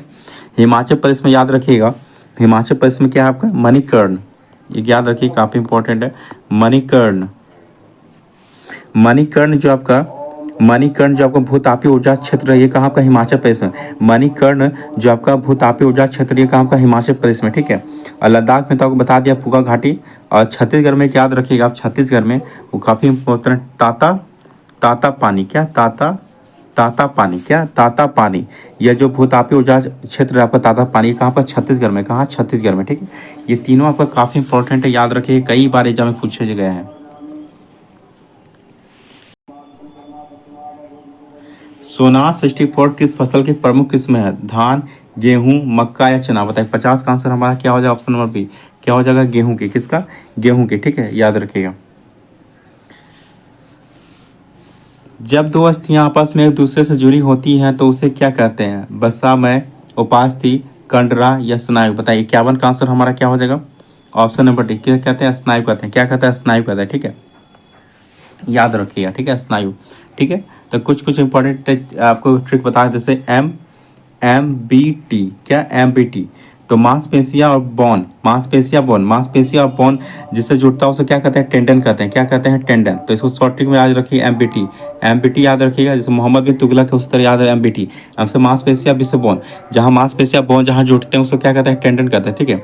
एक याद रखिएगा MMS, एक याद रखिए MMS, तो मांसपेशियां प्लस मांसपेशियां, जहाँ मांसपेशियां जुड़ती है उसे क्या कहते हैं, सेलेक्सर कहते हैं, ऐसे क्या होता है, सेलेक्सर, ठीक है, MMS, ठीक है, मांसपेशियां जहाँ जुड़ती है उसको कहते हैं सेलेक्सर करता है, ठीक है, MMS और MBT, ठीक है, याद रखिए, एक आपको रखिएगा याद BBL, क्या रखिए BBL, ठीक है, जहाँ बोन प्लस बोन जहाँ मिलते हैं उसको क्या कहते हैं, लिगामेंट कहते हैं, क्या कहता है, लिगामेंट कहता है, जहाँ बोन प्लस बोन मतलब हड्डियाँ जहाँ हड्डियों जुड़ता है उसे क्या कहता है, L4 लिगामेंट, क्या कहता है, L4 लिगामेंट कहते हैं, ठीक है।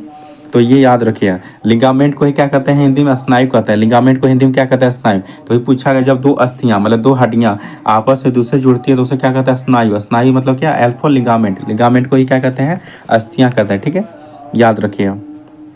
तो ये सारे आप याद रखिएगा, ये इंग्लिश में भी, क्योंकि कई बार आपके इंग्लिश में पूछे जाते हैं, कई बार आपके हिंदी में, लेकिन आपका इंग्लिश का आपका ऑप्शन रहेगा तो आप इसे इजीली पकड़ सकते हैं, ठीक है। तो याद रखिएगा सारे पॉइंट। चलिए 52 का आंसर बताइए क्या होगा, निम्न में से कौन सा अपराजित लक्षण है, नेत्र का रंग, त्वचा का रंग, शरीर का वजन या बालों की प्रकृति, बताइए 52 का आंसर हमारा क्या हो जाएगा ऑप्शन नंबर सी, शरीर का वजन, ठीक है, कौन सा, शरीर का वजन। 53 का आंसर बताइए, इंसुलिन हार्मोन में पॉलीपेप्टाइड श्रृंखलाएं किस बंध द्वारा जुड़ी होती हैं, हाइड्रोजन बंध, डाई हाइड्रोजन बंध या सल्फाइड बंध या डाई सल्फाइड बंध, बताइए 53 का आंसर हमारा क्या हो जाएगा ऑप्शन नंबर डी, क्या हो जाएगा option number D, disulphide बंध, क्या हो जाएगा, डाई सल्फाइड बंध, ठीक है। इंसुलिन हार्मोन में पॉलीपेप्टाइड श्रृंखलाएं डाइसल्फाइड बंध द्वारा जुड़ी होती हैं। उल्लेखनीय है कि इंसुलिन हार्मोन अग्नाशय ग्रंथि के लैंगिरहंस की दीपिका के बीटा कोशिका से स्रावित होती है। ठीक है, यह हार्मोन रक्त में शर्करा को नियंत्रित करता है। इंसुलिन हार्मोन की अनियमितता से होने पर मधुमेह होता है। अगर आपका इंसुलिन कम जाएगा तो क्या हो जाएगा, आपका डायबिटीज हो जाएगा। ठीक है, फसलों पर डीडीटी के छिड़काव से क्या प्रदूषित होता है? वायु तथा जल, वायु मृदा तथा जल, वायु तथा मृदा, केवल वायु। बताइए 54 का आंसर हमारा क्या हो जाएगा, ऑप्शन नंबर बी। तो वायु भी होता है, मृदा भी होता है और जल भी होता है। ठीक ठीक है, याद रखिएगा।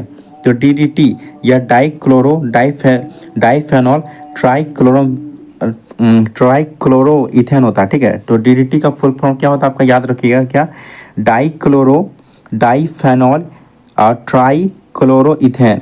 क्या होता है, ट्राइक्लोरोइथेन। ठीक है, यह क्या आपका एक रंगहीन, गंधहीन एवं स्वादहीन क्रिस्टलीय रासायनिक यौगिक है। ठीक है, इसका प्रयोग मूलतः कीटनाशक के रूप में किया जाता है। इसका उपयोग जो है कीटनाशक के रूप में किया जाता है।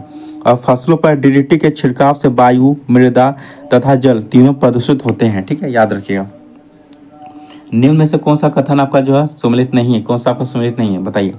55 का बताइए क्या हो जाएगा, हमारा आंसर हो जाएगा कौन सा सम्मिलित नहीं है आपका। ठीक है, तो प्लाज्मोडियम से आपका मलेरिया होता है। ठीक है, ये सही है आपका।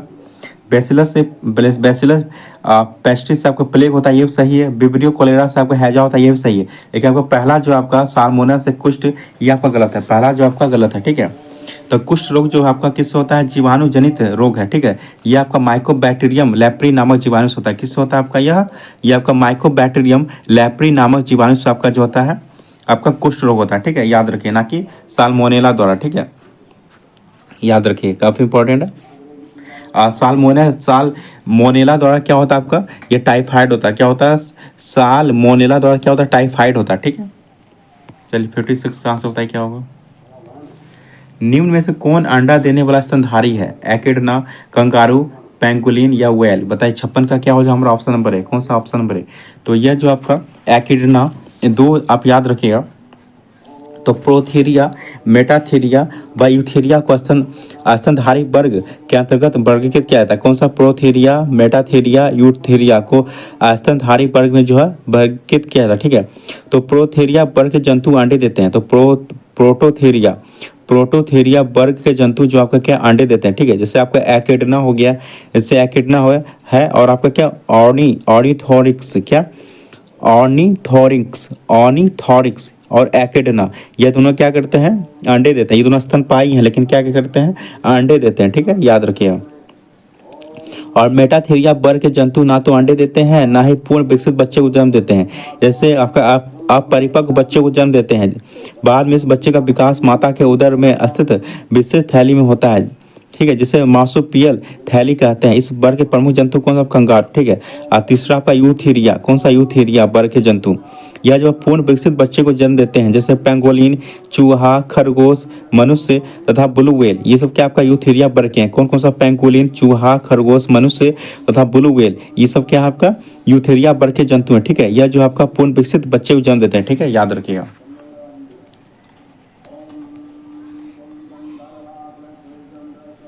मानव शरीर में पाचन का अधिकांश भाग किस अंग में संपन्न होता है? तो आपको पता होगा कहाँ पे होता है, छोटी आंत में। कहाँ होता है, छोटी आंत में। तो 57 का आंसर क्या हो जाएगा, हमारा ऑप्शन नंबर सी, छोटी आंत। ठीक है, तो छोटी आंत जो है आपका वह भाग है जहाँ भोजन का 90% जो है पाचन और अवशोषण होता है। ठीक है, अब पानी मुख्यतः बड़ी आंत में अवशोषित होता है।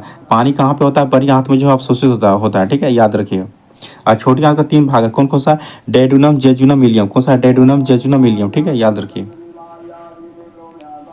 किस प्रकार के कोशिका विभाजन में गुणसूत्रों के बीच आनुवंशिक पदार्थों का आदान प्रदान होता है? बताए 58 का क्या हो जाएगा, हमारा ऑप्शन नंबर बी, क्या हो जाएगा, मियोसिस। क्या हो जाएगा, अर्धसूत्री विभाजन। ठीक है, तो कोशिका विभाजन माइटोसिस या अर्धसूत्री विभाजन द्वारा होता है। ठीक है, तो किस प्रकार कोशिका विभाजन में गुणसूत्रों के बीच आनुवंशिक पदार्थों का आदान प्रदान होता है? तो अर्धसूत्री विभाजन। क्या हो जाएगा, अर्धसूत्री विभाजन, मियोसिस होता है। ठीक है, याद रखिएगा। तो अर्धसूत्री विभाजन में एक कोशिका विभाजन होकर 4 कोशिकाएं बनाती है। ठीक है, इसमें जो आपका एक मदर सेल टूट के जो है 4 डॉटर सेल का निर्माण करता है। ठीक है, एवं गुणसूत्रों के बीच आनुवंशिक पदार्थों का आदान प्रदान करता है। ठीक है, समसूत्री विभाजन समसूत्री विभाजन की बात करते हैं तो समसूत्री विभाजन जो आपका कायिक कोशिका में होता है, कहाँ होता है आपका यह कायिक कोशिका में होता है, ठीक है। जबकि आपका अर्धसूत्री विभाजन कहाँ होता है आपका यह जनन कोशिका में होता है, कहाँ होता है यह जनन कोशिका में होता है, ठीक है। ऐसे देखते हैं मनुष्य में कितना गुणसूत्र होता है, 46 होता है, ठीक है। इसमें 22 आपका जो आधा आधा जो तोड़ता है आपका अलग करता है, कौन करता है आपका सूत्री विभाजन ही करता है, ठीक है। तो 22 जो 44 जो होता है इसको क्या कहते हैं ऑटोसोम कहते हैं, क्या कहते हैं ऑटोसोम कहते हैं। और दो को जो बचता है एक्स वाई और एक्स एस, जो पुरुष में क्या रहता है एक्स वाई रहता है, महिला में क्या रहता है एक्स एस रहता है, ठीक है। तो जो दो को रहता है उसको क्या कहते हैं ऑलोसोम कहते हैं। तो जेंडर का निर्माण करता है कौन करता है ऑलोसोम करता है, ठीक है, याद रखिए। अब 22/44 जो रहता है उसको क्या कहते हैं ऑटोसोम कहते हैं। और दो को जो जेंडर का निर्माण करता है ऑलोसोम, उसे क्या कहते हैं ऑलोसोम कहता है, ठीक है। एक अवतल लेंस के सामने रखे वस्तु का प्रतिबिंब होगा सीधा उल्टा वास्तविक, सीधा तथा उल्टा दोनों। बताइए 59 का आंसर हमारा क्या हो जाएगा, ऑप्शन नंबर ए क्या हो जाएगा सीधा, क्या हो जाएगा सीधा। तो अवतल लेंस को क्या कहते हैं अपसारी लेंस भी कहते हैं, अवतल लेंस को क्या अपसारी लेंस भी कहते हैं, ठीक है। जो प्रकाश की समानांतर किरण को अपसारित करता है, क्या करता है प्रकाश की समांतर किरण को अपसारित करता है, ठीक है। अवतल लेंस से प्रतिबिंब हमेशा वस्तु की और ही लेंस तथा फोकस के बीच बनता है। अवतल लेंस में बना प्रतिबिंब सीधा तथा आभासी एवं वस्तु से छोटा होता है। अवतल लेंस में बना प्रतिबिंब सीधा तथा आभासी एवं वस्तु से छोटा होता है, ठीक है। अवतल लेंस की क्षमता क्या होती है ऋणात्मक होती है, मतलब निगेटिव होती है, ठीक है, याद रखिए। और उत्तल लेंस की क्षमता क्या होती है पॉजिटिव होती है, ठीक है, ये भी याद रखिए। चलिए 60 कहाँ से बताइए क्या हो जाएगा। रॉकेट डैश सिद्धांत पर कार्य करती है, बताइए किस पे, ऊर्जा संरक्षण, द्रव्यमान संरक्षण, बर्नौली प्रमेय है या इनमें से कोई नहीं। बताइए 60 का आंसर हमारा क्या हो जाएगा ऑप्शन नंबर डी, इनमें से कोई नहीं, ठीक है। तो रॉकेट की उड़ान जो आपका न्यूटन के तीसरे गति नियम या संवेग संरक्षण के आधार संवेग संरक्षण के सिद्धांत पर आधारित है, ठीक है। तो इसमें देखिए आपका ऑप्शन नहीं दिया हुआ है आपका, ठीक है। तो क्या हो जाएगा हमारा 60 का क्या हो जाएगा हमारा ऑप्शन नंबर डी, इनमें से कोई नहीं, ठीक है। तो रॉकेट का जो उड़ान है आपका किस सिद्धांत पर काम करता है आपका न्यूटन के तीसरे गति नियम, न्यूटन के तीसरे गति नियम या संवेग संरक्षण के सिद्धांत पर, ठीक है, याद रखिएगा। वोल्टेज सेल में विद्युत अपघटक के रूप में किसका उपयोग किया जाता है, ammonia chloride, copper sulphate, sulphuric acid या नाइट्रिक एसिड। बताइए 61 का क्या हो जाएगा हमारा option number C, sulphuric acid, ठीक है। तो वोल्टेज सेल में विद्युत अपघटक के रूप में सल्फ्यूरिक अम्ल का उपयोग किया जाता है, ठीक है। सबसे ज्यादा श्यानता होती है जल की, वायु की, रुधिर की या शहद की। श्यानता मतलब क्या होता है गाढ़ा, श्यानता मतलब गाढ़ा बोल सकते हैं आप, ठीक है, श्यानता मतलब बोल सकते हैं गाढ़ा। तो देखिए सबसे ज्यादा गाढ़ा इसमें कौन सा आपका, सबसे ज्यादा गाढ़ा देखिए कौन सा आपका, ठीक है, गाढ़ा मतलब समझ रहे होंगे। तो गाढ़ा में सबसे ज्यादा कौन सा आपका इसमें, ठीक है, बताइए। जल गाढ़ा होता है ज़्यादा कि वायु होता है कि रुधिर होता है कि शहद होता है, ठीक है। तो बताइए 62 का क्या हो जाएगा, तो कौन सा हो जाएगा शहद, कौन सा हो जाएगा शहद। तो शहद जो इसमें से क्या होता है सबसे गाढ़ा होता है, ठीक है, ठीक। तो 62 का आंसर हमारा क्या ऑप्शन नंबर डी, ठीक है। और श्यानता का एसआई मात्रक क्या होता है आपका पॉइज होता है, क्या होता है पॉइज, ये भी याद रखिए।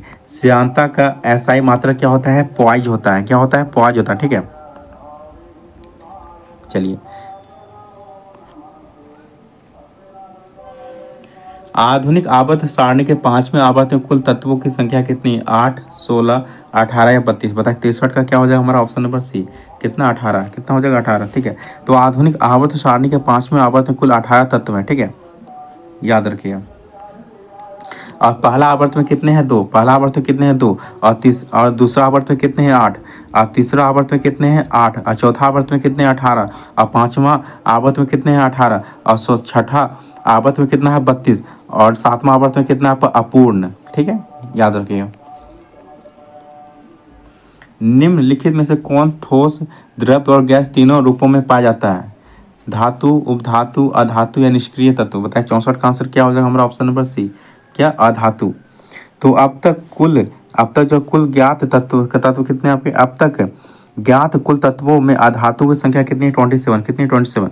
अधातु की संख्या कुल कितनी आपकी 27 है, ठीक है, जिसमें आपका 11 गैस है, 15 ठोस है और एक क्या आपका द्रव्य है हमारा लिक्विड है, ठीक है, याद रखिएगा। तो एक द्रव्य, तो द्रव्य जो आपका एक जो आपका द्रव्य है, तो द्रव्य में है कौन आपका ब्रोमीन। तो ब्रोमीन जो अधातु है ये आपका क्या लिक्विड अवस्था में रहता है, मतलब द्रव अवस्था में रहता है, ठीक है, याद रखिएगा। और ठोस अधातु जो आपका 15 गो जो आपका है, ठोस अधातु जो आपका 15 गो है। तो कुछ इसमें इंपॉर्टेंट याद रखिए, जैसे सल्फर, आयोडीन, कार्बन और फॉस्फोरस, ये कुछ याद रखिएगा आप, ठीक है। और गैस में 11 होगा, इसमें से कुछ इंपॉर्टेंट याद रखिए कौन कौन सा, नाइट्रोजन, ऑक्सीजन और हाइड्रोजन, ठीक है।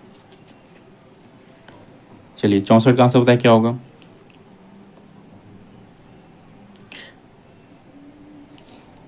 चलिए 65 का आंसर बताइए। निम्नलिखित में से कौन सा एक रेडियो एक्टिव तत्व नहीं आपका, प्लूटोनियम, टाइटेनियम, यूरेनियम या थोरियम, बताइए 65 का क्या हो जाएगा हमारा option number B, titanium. Titanium जो आपका या रेडियो एक्टिव तत्व नहीं है, ठीक है।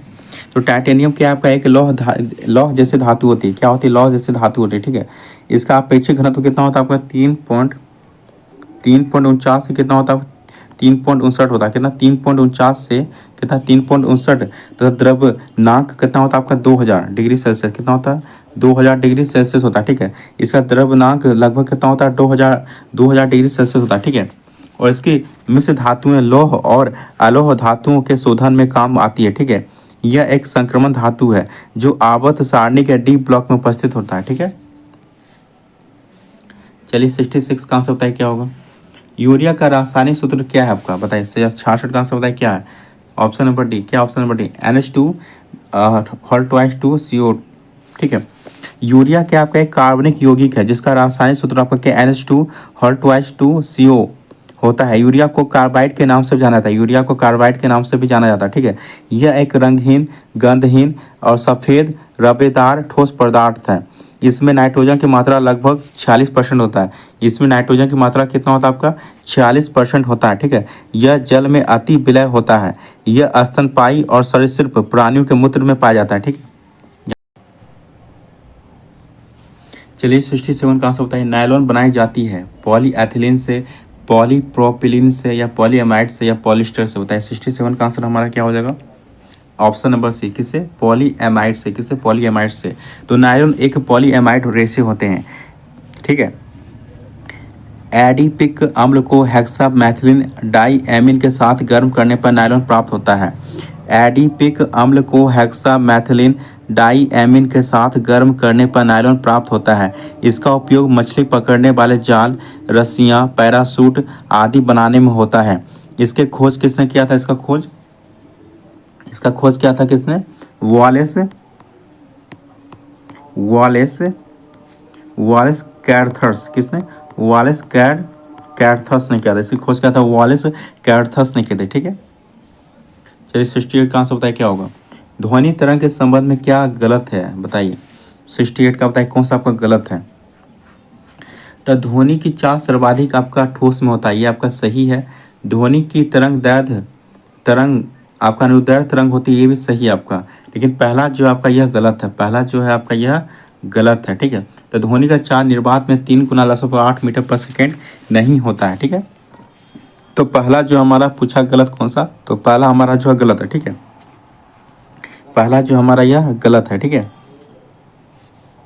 क्योंकि ध्वनि की चाल क्योंकि ध्वनि की चाल जो होती है यह निर्वात में नहीं चल सकती। ध्वनि जो आपका निर्वात में जो है नहीं चल सकती, निर्वात में जो होता है यह नहीं गमन करती। तो यहाँ पे आपका 3 गुना 10/8 मीटर पर सेकंड यह नहीं होगा, ठीक है। क्योंकि ध्वनि की चाल आपका निर्वात में गमन करती ही नहीं, ठीक है। तो याद रखिए निर्वात में ये जा ही नहीं सकती ध्वनि की चाल, ठीक है। तो ऑप्शन नंबर ए हमारा इस क्वेश्चन का आंसर हो जाए। पूछा गलत, तो गलत कौन सा हमारा ऑप्शन नंबर ए। एक विद्युत जनित्र मतलब जनरेटर रूपांतरित करता है, बताइए। विद्युत ऊर्जा को रासायनिक ऊर्जा में, रासायनिक ऊर्जा को विद्युत ऊर्जा में, विद्युत ऊर्जा को यांत्रिक ऊर्जा में या यांत्रिक ऊर्जा को विद्युत ऊर्जा में, बताइए। 69 का क्या हो जाएगा हमारा ऑप्शन नंबर डी, यांत्रिक ऊर्जा को क्या करता है, विद्युत ऊर्जा में रूपांतरित करता है, ठीक है। निम्न में से कौन सा मूल मात्रक नहीं, बताइए। मीटर, सेकेंड, एम्पियर या ओम, बताइए। 70 का आंसर क्या हो जाएगा हमारा option number D, option number D. इसका मूल मात्रक नहीं है ओम, ठीक है। तो ऐसे भौतिक राशियां जो अन्य राशियों पर निर्भर नहीं होती है वह मूल राशियां कहलाती है, ठीक है। जैसे आपका टोटल मूल मात्रा कितने आपके हैं, 7। कितने हैं आपके मूल मात्रा, कितने आपके 7, ठीक है। याद रखें कौन कौन सा आपका है, द्रव्यमान, लंबाई, समय, ज्योति तीव्रता, ताप, विद्युत धारा और पदार्थ की मात्रा, ये टोटल जो 7 आपका मूल मात्रक है, ठीक है। तो मूल मात्रक कौन सा नहीं है आपका, ओम, ठीक है। Option number D. केंद्रीय बजट 2023-24 के अनुसार प्राथमिक घाटा का अनुमान लगाया गया है, कितना कितना करो, बताइए। 49, बताइए। 71 का आंसर, 71 का आंसर हमारा क्या हो जाएगा, कौन सा, ऑप्शन नंबर बी, क्या हो जाएगा हमारा ऑप्शन नंबर बी, कितना। 7,68,045 कितना 7 लाख। तो ऑप्शन नंबर बी हमारा इस क्वेश्चन का आंसर हो जाएगा। ठीक है, ये आपका 2023-24 के अनुसार प्राथमिक घाटा का अनुमान लगाया गया। ठीक है, ये याद रखिएगा। ठीक है, जो जीडीपी का कितना है यार, जीडीपी का कितना है 2.3%। कितना जीडीपी का कितना है 2.3%। ठीक है, याद रखिएगा।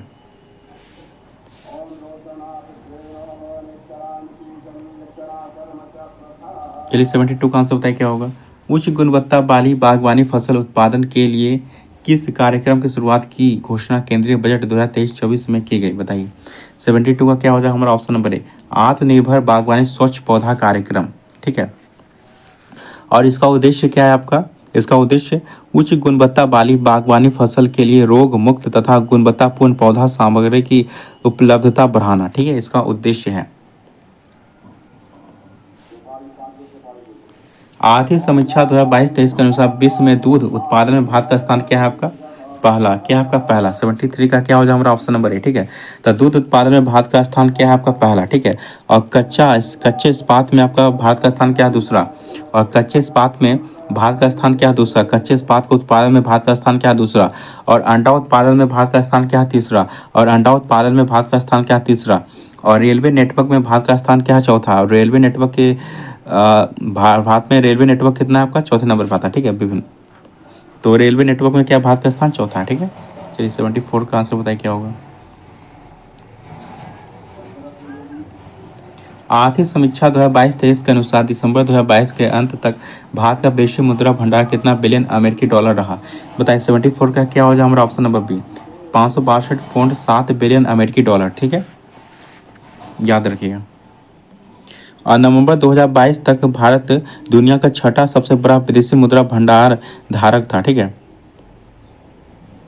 2022 में। ठीक है, और सितंबर 2022 के अंत तक भारत का विदेशी ऋण 610.5 बिलियन अमेरिकी डॉलर था। इसमें दीर्घकालिक ऋण 478.8 अमेरिकी डॉलर था और अल्पकालिक ऋण कितना था 131.7 बिलियन अमेरिकी डॉलर था। ठीक है, ये भी याद रख सकते हैं। फरवरी 2023 में G20 energy transition working group की प्रथम बैठक का आयोजन कहाँ किया गया था, गुवाहाटी, जोधपुर, बेंगलुरु और कोलकाता, बताएं। 75 का क्या हो जाए हमारा ऑप्शन नंबर सी, क्या बेंगलुरु। तो फरवरी 2023 में G20 energy transition working group की प्रथम बैठक का आयोजन कहाँ हुआ था आपका, बेंगलुरु में हुआ था। कहाँ हुआ था, बेंगलुरु में हुआ था। ठीक है, याद रखिएगा। किस केंद्रीय मंत्रालय ने 2022 में युवा 2.0 योजना का शुभारंभ किया, शिक्षा मंत्रालय, सामाजिक न्याय एवं अधिकारिता मंत्रालय, संस्कृति मंत्रालय और ए तथा बी दोनों, बताइए। 76 का क्या हो जाएगा हमारा ऑप्शन नंबर ए, कौन सा मंत्रालय, शिक्षा मंत्रालय। तो शिक्षा मंत्रालय द्वारा 2022 में युवा 2.0 योजना का शुभारंभ किया गया। इसके तहत युवा लेखकों को विभिन्न विषयों पर लिखने का मौका देने के लिए मेंटरशिप योजना चलाई जा रही है। इसमें चयनित होने वाले युवा लेखकों को छात्रवृत्ति के रूप में कितना दिया जाएगा, 50,000 रुपये दिया जाएगा। कितना दिया जाएगा, इसमें छात्रवृत्ति के रूप में कितना दिया जाएगा, चयनित होने वाले युवा लेखकों को कितना दिया जाएगा, 50,000 रुपये दिए जाएंगे। ठीक है, चलिए 77 कहाँ से बताइए क्या होगा। भारत सरकार द्वारा किस तिथि को राष्ट्रीय स्टार्टअप दिवस मनाने की घोषणा की है, 16 जनवरी, 23 जनवरी, 26 दिसंबर या 14 अगस्त, बताइए। 77 का आंसर क्या हो जाएगा हमारा ऑप्शन नंबर ए, कितना 16 जनवरी। ठीक है, याद रखिए। और 23 जनवरी को क्या मनाया जाता है आपका, पराक्रम दिवस। क्या मनाया जाता है, पराक्रम दिवस। ठीक है, और 26 दिसंबर को क्या मनाया जाता है आपका, वीर बाल दिवस। क्या मनाया जाता है, वीर बाल दिवस। ठीक है, और 14 अगस्त को क्या मनाया जाता है, विभाजन विभीषिका स्मृति दिवस। ठीक है, निम्नलिखित में से कौन सा ऑपरेशन रेलवे सुरक्षा बल द्वारा शुरू किया गया, ऑपरेशन नारकोस, ऑपरेशन उपलब्ध, ऑपरेशन आहट, इनमें से सभी, बताइए। 78 का क्या हो जाएगा हमारा ऑप्शन नंबर डी, इनमें से सभी। ठीक है, तो ऑपरेशन नारकोस का संबंध किससे है, तो नशीली पदार्थों की तस्करी रोकने के लिए। तो ऑपरेशन नारकोस जो चलाया गया है किस लिए, तो नशीली पदार्थों की तस्करी रोकने के लिए। और ऑपरेशन उपलब्ध जो है चलाया गया है आपका रेलवे टिकट कालाबाजारी करने वाले की गतिविधियों पर अंकुश लगाने के लिए। तो ऑपरेशन उपलब्ध चलाया जा रहा है रेलवे टिकट कालाबाजारी करने वालों लोगों की गतिविधियों पर अंकुश लगाने के लिए।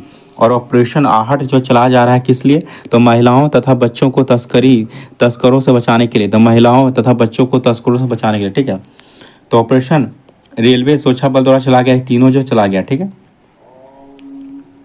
17वीं भारत वन स्थिति रिपोर्ट 2021 के अनुसार सर्वाधिक मैंग्रोव वन में वृद्धि करने वाले राज्य या केंद्र शासित प्रदेश कौन है? महाराष्ट्र, ओडिशा, कर्नाटक या गुजरात? बताइए। 79 का क्या हो जाएगा हमारा ऑप्शन नंबर बी, कौन सा?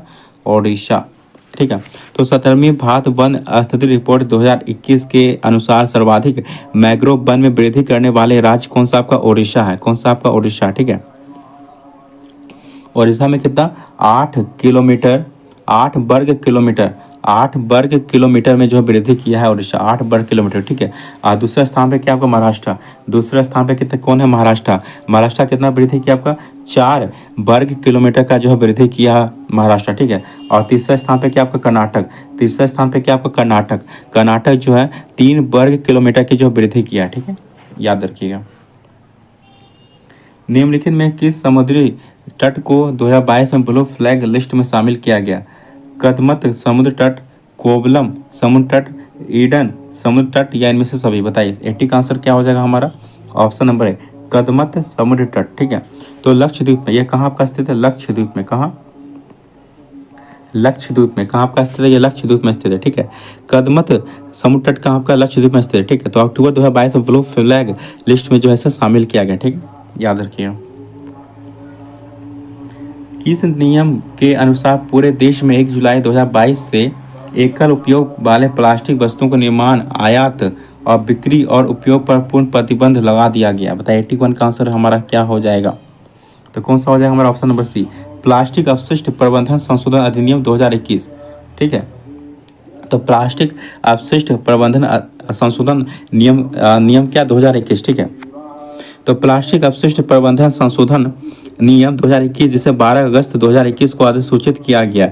इस नियम के अनुसार पूरे देश में 1 जुलाई 2022 से एकल उपयोग वाले प्लास्टिक वस्तुओं को निर्माण, आयात, बिक्री एवं उपयोग पर पूर्ण प्रतिबंध लगा दिया गया।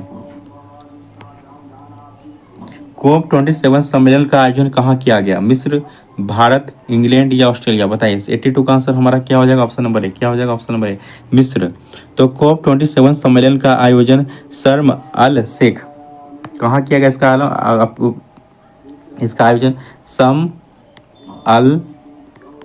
अल शेख, कहाँ पे?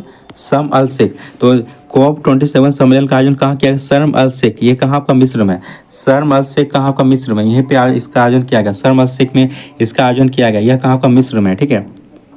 तो इस सम्मेलन में भारत अपनी जो है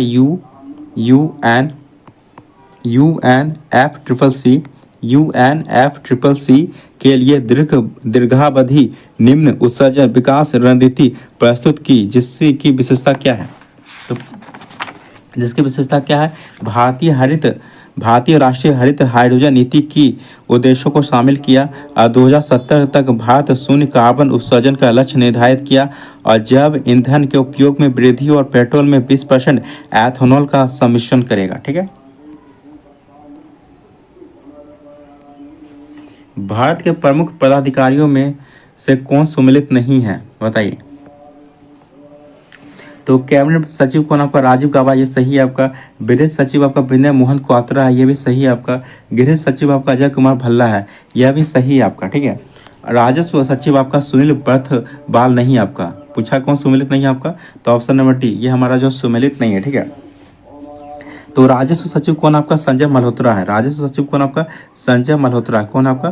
संजय मल्होत्रा। कौन है? संजय मल्होत्रा। तो राजस्व सचिव कौन आपका? संजय मल्होत्रा, ठीक है। और सुनील बर्थवाल ये क्या आपका? वाणिज्यिक, क्या आपका? सुनील बर्थवाल क्या आपका? वाणिज्यिक सचिव है। कौन आपका? वाणिज्यिक सचिव आपका सुनील बर्थवाल क्या आपका? वाणिज्यिक सचिव है, ठीक है। और राजस्व सचिव कौन आपका? संजय मल्होत्रा, ठीक है। तो पूछा गया कौन सम्मिलित नहीं है? हमारा ऑप्शन नंबर डी हमारा सम्मिलित नहीं है, ठीक है। विश्व आर्थिक स्वतंत्रता सूचकांक 2022 में भारत का स्थान कौन सा है? 115वां, 121वां, 131वां या 135वां? बताइए। 84 का आंसर हमारा क्या हो जाएगा? ऑप्शन नंबर सी, 131वां। तो विश्व आर्थिक स्वतंत्रता सूचकांक 2022 में भारत का स्थान जो 131वां है, ठीक है। इस सूचकांक में प्रथम स्थान पर कौन आपका? सिंगापुर। प्रथम स्थान पर कौन आपका? सिंगापुर। प्रथम स्थान पे इसमें कौन, विश्व आर्थिक स्वतंत्रता सूचकांक में प्रथम स्थान पे कौन आपका, सिंगापुर। कौन आपका प्रथम स्थान पे है, सिंगापुर, ठीक है। और अंतिम स्थान पे कौन आपका, नॉर्थ कोरिया। कौन आपका, नॉर्थ कोरिया। नॉर्थ कोरिया जो आपका अंतिम स्थान पे है, नॉर्थ कोरिया जो आपका अंतिम स्थान पे, ठीक है। यह सूचकांक हेरिटेज फाउंडेशन और वॉल स्ट्रीट जर्नल द्वारा जारी किया जाता है, ठीक है, याद रखिएगा। राष्ट्रीय बहुआयामी गरीबी सूचकांक 2021 के अनुसार बिहार के कितने प्रतिशत आबादी बहुआयामी रूप से गरीब हैं, बताइए। 85 का आंसर हमारा क्या हो जाएगा, 51.91%। कितना है, 51.91%, ठीक है। तो 27 नवंबर 2021 को नीति आयोग ने पहली राष्ट्रीय बहुआयामी निर्धनता सूचकांक 2021 जारी किया। इस सूचकांक के अनुसार सबसे ज़्यादा बिहार की आबादी 51.91% बहुआयामी रूप से गरीब है। इसे 3 आयामों पर जो है मूल्यांकन किया जाता है। कौन सा, स्वास्थ्य। 3 आयाम पे जो है मूल्यांकन किया जाता है। पहला स्वास्थ्य, दूसरा शिक्षा, पहला स्वास्थ्य, दूसरा शिक्षा और तीसरा क्या, जीवन स्तर। क्या, तीसरा जीवन स्तर। इस 3 आयामों पे जो है इसका जो है निर्धारण किया जाता है, ठीक है। वर्ष 2023 में कुल कितने लोगों को पद्म पुरस्कार देने की घोषणा की गई, 102, 106, 117 और 128, बताइए। 86 का आंसर हमारा क्या हो जाएगा, ऑप्शन नंबर बी। कितना, 106, ठीक है। जिसमें 106 दिया गया, ठीक है। जिसमें से पद्म विभूषण, जिसमें पद्म विभूषण जो सबसे बड़ा होता है, पद्म विभूषण कितने लोगों को दिया गया इस बार 2023 में, 6 लोगों को। कितने लोगों को, 6 लोगों को। अब पद्म भूषण, अब पद्म भूषण कितने लोगों को दिया गया, 9 लोगों को। कितने लोगों को, 9 लोगों को, ठीक है। अब पद्मश्री, अब पद्मश्री जो है कितने लोगों को, 91 लोगों को, ठीक है। कितने, 91 लोगों को। तब पद्म विभूषण जो है 6 लोगों को और पद्म भूषण जो है 9 लोगों को, अब पद्मश्री जो है 91 लोगों को, ठीक है। टोटल जो आपका 106 लोगों को जो है पुरस्कार दिया गया, ठीक है।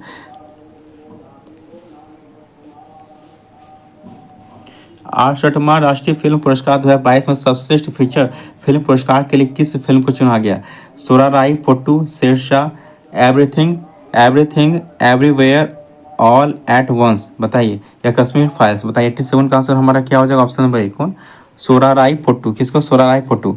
तो 68वां राष्ट्रीय फिल्म पुरस्कार 2022 में सर्वश्रेष्ठ फीचर फिल्म पुरस्कार के जो सोराराई पोट्टू फिल्म को जो है चुना गया, ठीक है। और इसे जो सोराराई पोट्टू को जो सर्वश्रेष्ठ फीचर फिल्म भी चुना गया, सर्वश्रेष्ठ फीचर फिल्म भी चुना गया, ठीक है। सर्वश्रेष्ठ फीचर फिल्म चुना गया ऐसे, ठीक है, सोराराई पोट्टू को, ठीक है। और पूछा गया सर्वश्रेष्ठ हिंदी फिल्म किसे दिया गया, आपका तुलसीदास जूनियर। किसे, तुलसीदास जूनियर को। किसको, तुलसीदास जूनियर को। तो सर्वश्रेष्ठ हिंदी फिल्म में किसे दिया गया, तुलसीदास जूनियर को, ठीक है। सर्वश्रेष्ठ अभिनेता, सर्वश्रेष्ठ अभिनेता मतलब बेस्ट एक्टर किसे दिया गया, अजय देवगन को। किसे, अजय देवगन को, ठीक है। अब बेस्ट एक्ट्रेस किसे दिया गया, आप अपर्णा बाल मुरली को। किसको, अपर्णा बाल मुरली को दिया गया सर्वश्रेष्ठ अभिनेत्री, ठीक है, मतलब बेस्ट एक्ट्रेस का अवार्ड, ठीक है। 17वां प्रवासी भारतीय दिवस सम्मेलन कहाँ आयोजित किया गया, नई दिल्ली, गांधीनगर, धर्मशाला, इंदौर, बताइए। 88 का आंसर हमारा क्या हो जाएगा, ऑप्शन नंबर डी। क्या हो जाएगा, ऑप्शन नंबर डी, इंदौर। तो 17वां प्रवासी भारतीय दिवस सम्मेलन 2 जनवरी 2023 में इंदौर जो कि आपका मध्य प्रदेश में यहाँ पे जो आपका आयोजित किया गया था, ठीक है। और इस साल का थीम क्या था आपका, प्रवासी अमृतकाल में भारत की प्रगति के लिए विश्वसनीय भागीदारी। क्या था, प्रवासी अमृतकाल में भारत की प्रगति के लिए विश्वसनीय भागीदारी जो था इस साल का थीम था, ठीक है।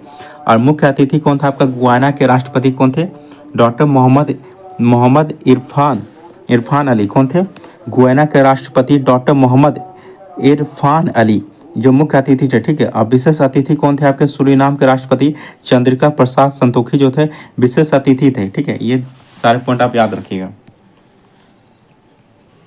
नवंबर 2022 में आयोजित 41वां भारत अंतर्राष्ट्रीय व्यापार मेला का आयोजन कहाँ किया गया, नई दिल्ली, भोपाल, गोवा या अहमदाबाद। 89 का आंसर हमारा क्या हो जाएगा, कहाँ हो जाएगा, नई दिल्ली। कहाँ हो जाएगा, नई दिल्ली, ए नंबर, ठीक है। तो नवंबर 2022 में आयोजित 41वां भारत अंतर्राष्ट्रीय व्यापार मेला का आयोजन नई दिल्ली में किया गया, ठीक है। यह मेला जो vocal for local to global पर आधारित है। यह जो मेला आपका vocal for local to global पर जो आधारित है, ठीक है। अब फोकस राज्य है इसमें आपका कौन कौन सा, यूपी और केरल। और इसमें फोकस राज्य कौन सा आपका, यूपी और केरल जो है यूपी और केरल, केरल जो आपका यह फोकस राज्य है, ठीक है। अब भागीदार राज्य कौन है इसमें आपका? बिहार, झारखंड और महाराष्ट्र। बिहार, झारखंड और महाराष्ट्र जो भागीदार राज्य है। अब फोकस राज्य कौन आपका? यूपी और केरल है, ठीक है। ये सारे पॉइंट याद रखिएगा। मुख्यमंत्री शिक्षा पुरस्कार योजना किस राज्य की एक मुख्य योजना है? बिहार, उत्तर प्रदेश, ओडिशा, राजस्थान। बताए 90 का आंसर हमारा क्या हो जाएगा? Option number C. कहाँ? ओडिशा। तो मुख्यमंत्री शिक्षा पुरस्कार योजना ओडिशा सरकार की एक प्रमुख योजना है। इस योजना के तहत छात्रों, शिक्षकों, प्रधानाचार्यों आदि को शिक्षा के क्षेत्र में उत्कृष्ट कार्य करने हेतु पुरस्कृत किया जाएगा, ठीक है। दी इंडिया स्टोरी पुस्तक के लेखक कौन है? रस्किन बॉन्ड, बिमल जालान, प्रीति सिनोय या राकेश मारिया। बताइए 91 का आंसर हमारा क्या हो जाएगा? Option number B. कौन? बिमल जालान। क्या हो जाएगा? बिमल जालान, ठीक है। याद रखिए कौन हो जाएगा? बिमल जालान, ठीक है। याद रखिए रस्किन बॉन्ड की पुस्तक याद रखिएगा, क्या नाम है? Adventure in reading. Adventures in reading पुस्तक किसकी? रस्किन बॉन्ड की। एडवेंचर्स इन रीडिंग पुस्तक जो आपका रस्किन बॉन्ड की, ठीक है। आप प्रीति सुनो की पुस्तक याद रखिए, क्या नाम है? A place called home. A place called home जो है प्रीति सुनो की पुस्तक है। और राकेश मारिया की एक पुस्तक याद रखिएगा, लेट मी से इट नाउ। लेट मी से इट नाउ, यह जो है राकेश मारिया की पुस्तक है। फैम योजना के तहत कौन सा राज्य इलेक्ट्रिक वाहन खरीदने वाले राज्यों की सूची में सबसे ऊपर है? तेलंगाना, कर्नाटक, उत्तर प्रदेश या महाराष्ट्र। बताए 92 का आंसर हमारा क्या हो जाएगा? Option number D. क्या हो जाएगा? महाराष्ट्र। तो फेम योजना का मुख्य उद्देश्य प्रदूषण कम करना और ग्रीन हाउस गैस उत्सर्जन में कमी लाना है। इसके तहत डीजल और पेट्रोल की जगह हाइब्रिड और इलेक्ट्रिक दोपहिया वाहन, कार, तिपहिया वाहन और हल्के व भारी कमर्शियल वाहनों के लिए देश भर में अवसंरचना तैयार करना है। इस योजना के तहत महाराष्ट्र इलेक्ट्रिक वाहन खरीदने वाले राज्यों की सूची में सबसे ऊपर रहा है। चलिए 93 का आंसर बताइए क्या होगा? निम्नलिखित में से किस कंपनी ने संयुक्त रूप से भारत का पहला हाइड्रोजन आंतरिक दहन इंजन प्रौद्योगिकी समाधान लॉन्च किया? बताइए 93 का आंसर हमारा क्या हो जाएगा? ऑप्शन नंबर सी।